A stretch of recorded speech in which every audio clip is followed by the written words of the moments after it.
Our next speaker, our fifth, last but not least in this elite group, is the managing director of Mobext in Brazil.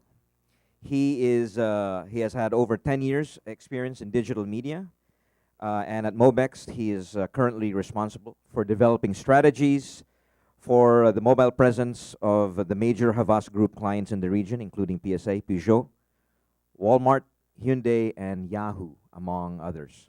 So let's welcome him on stage, Mr. Bruno Ruffo. Hi, good morning. Thank you for having me here today. I'm going to speak to you about the overview of mobile in Latin America.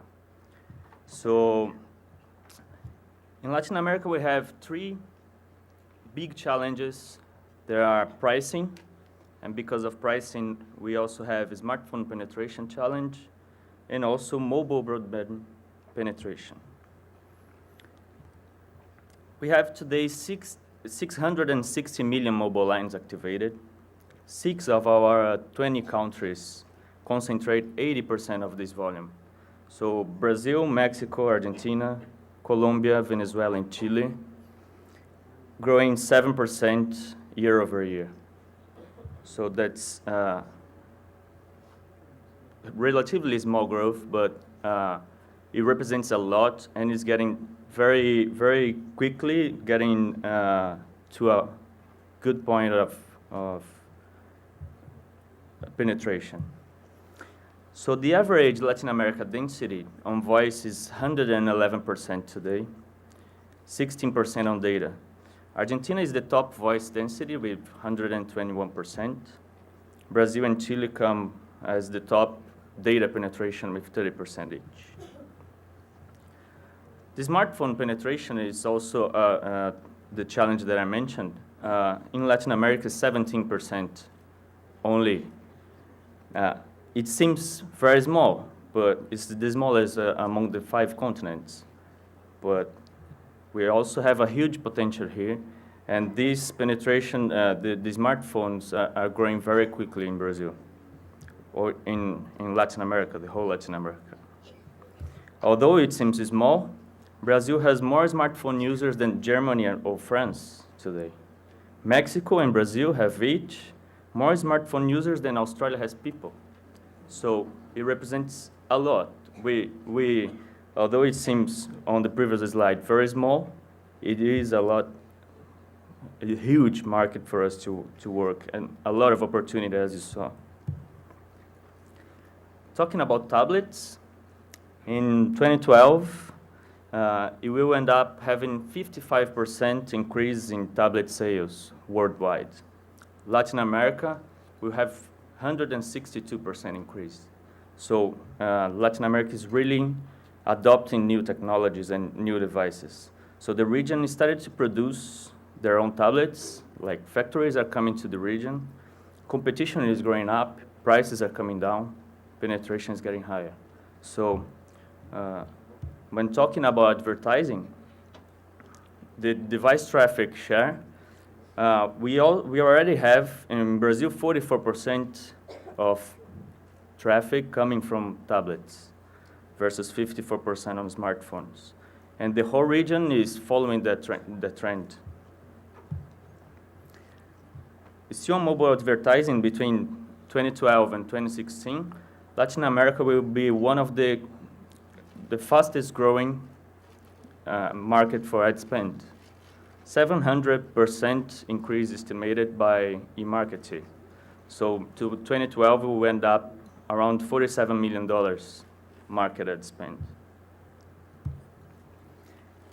And mobile broadband, which is also the other challenge that I mentioned. In 2011, mobile broadband has overtaken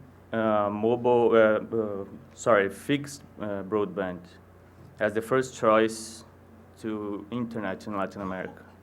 So the left graph shows the gray line, mobile broadband overtaking fixed broadband by 2011. And the right graph shows the huge growth of 3G as adoption above the other technologies for connection. 4G is already in test in the region and will be commercially implemented by April 2013 when we have Confederations Cup in Brazil. And 4G is also expected to have the same pricing point as 3G today. So it means 3G prices are coming down. Again, we have 3G or broadband coming to the masses in Brazil and the whole region. Mobile broadband is acting as a catalyst for the development and innovation across the continent. So mainly for public sectors as natural disaster assistance, mobile education programs, mobile health, mobile banking. And having that said, Latin America is coming to play. So 65% of Mexicans do mobile search every day versus 57% in the US. Although all the figures that we saw before, presented by my colleagues here, 90% of Argentine also access social networks every day versus 63% in Japan. 29% of Brazilians changed their minds while purchasing in the store versus 15% in Canada. So this is really interesting. This brings a lot of potential to the median for Latin America. Not today as percentage, but it's coming to a very good scenario in the coming years. These are numbers just to show the importance of the continent. It is becoming in the whole mobile global market, yes. There's a lot of room for innovation, opportunities, and investments. Now I'm going to present you some cases. The first case is from Hyundai in Brazil. Hyundai just landed in Brazil. They just opened a factory. So this year, they're reaching a very important milestone in their history. They launched the first car produced in scale in South America, their first model in B hatch segment, and a totally new standard for the most competitive segment in Brazil. So every car brand wants to have some part of this segment in Brazil. And it was a huge challenge for Hyundai to come with a totally new car, totally new market, and play with these big guys. So Volkswagen Gol is the most popular car in Brazil. It's there for 31 years. It was almost 30 years in the leadership of sales. Fiat Uno also is there for 28 years. Huge success. And more recently, it's overtaken the leadership by Fiat Palio. It's the top seller in the category today. So it was very difficult for Hyundai to get into it. And for us, as a challenge to communicate this and to bring this to the people in a better way, the best way possible. So what we did, this is the new car, the HB20, Hyundai HB20. Together with the whole ATL campaigns, we've tailored a 360 mobile strategy to support and generate aggregated value. So we did before sales, during sales, and after sales strategy.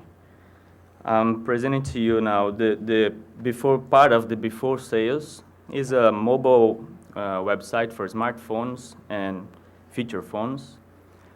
You can access through m.hb20.com.br.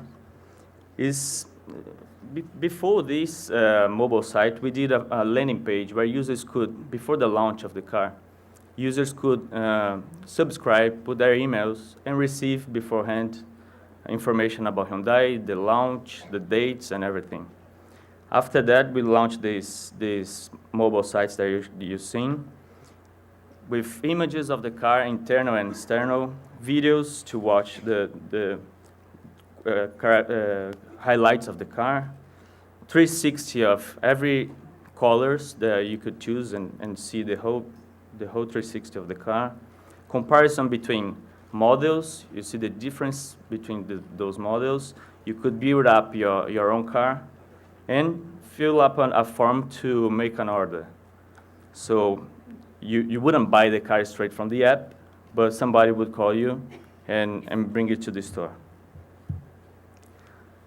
So in 1 month, we had more than 90,000 unique visitors. 29% of bounce rate, which is pretty good. 3 minutes and 52 seconds of average navigation time, and more than 30% of returning visitors. Also, on the before strategy, we put QR codes into all the printings we did for the brand. More than 30,000 scans in less than a month we had, resulting in almost 30% of mobile site overall accesses.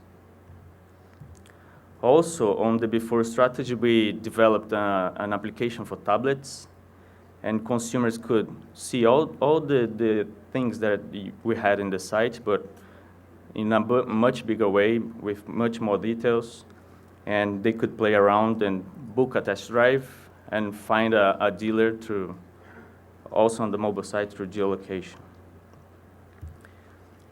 The during sales part of the process, we did a Salesforce tablet app. So inside the dealer, users could come in and get the tablet and play around with it while inside the car. So inside the car, you could, having that smell, that feeling while inside the car, you could see all the benefits, you could compare with the competitors, and see, because of HB20 is much better than competitors in the same segment. So it was pretty open, the whole characteristics of each car and each competitor. So it could show the benefits of the car. Also, on the after sales process, we did an app that users could, owners of the car, they could input their information, how many kilometers they run in a certain period of time, and the app will tell you when it's time to come to maintenance. You could also access the owner manual of the car, and quick access to change tire, change oil, lights on the panel, and stuff like that. Things that are normally kind of difficult for people to find out. Also, we have in this app a roadside assistance, which if you crash the car, if you break the car or something like that, you just click the button, it will send out your location, and the truck's coming in to assist you. So this is a milestone for us too as an agency, because we had the rely of the client on the medium. So and it's proving very powerful. It's been a huge success. The car is already after a month and a half, is already sold by 50,000 cars, and they delivered by now only half of it. So there are cars to be delivered in March. So they are running for production to try to deliver this as fast as possible. I'm also talking about a case from Argentina of Coca-Cola. Again, as somebody said before, Coca-Cola, McDonald's, Vale said before. These brands are appearing more and more during the Congress. You'll see a lot of these brands. In 2012 season, Coca-Cola wanted to be present in Bariloche in Argentina for skiers' happy times, help them keep it up with their friends, and assist them during the whole process of skiing. I'll show you a video that explains the whole thing over there.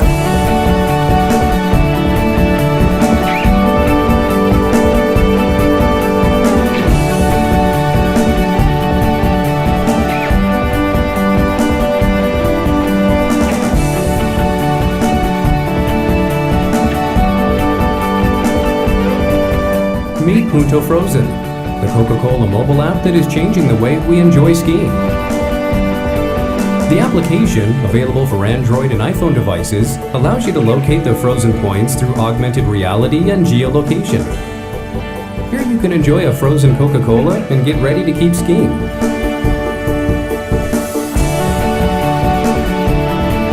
Using Punto Frozen, users have access to real-time information from the ski slopes, knowing in advance the status of each one. Punto Frozen by Coca-Cola locates relevant tourist spots, displays intuitive maps of the city of Bariloche, and provides all the information you need to make the most of your winter. Combining augmented reality and geolocation, Punto Frozen Friends Finder allows the users to know the exact location of their friends, text them, and help them meet. Punto Frozen allows you to organize every day of skiing from its very beginning. Users can check the weather and decide in advance what they will do. If they decide to hang up their skis, Punto Frozen offers the most detailed information on recreational activities in the city, including a complete list of the best restaurants. Enjoy to the fullest with Punto Frozen, the application of Coca-Cola dedicated to winter lovers.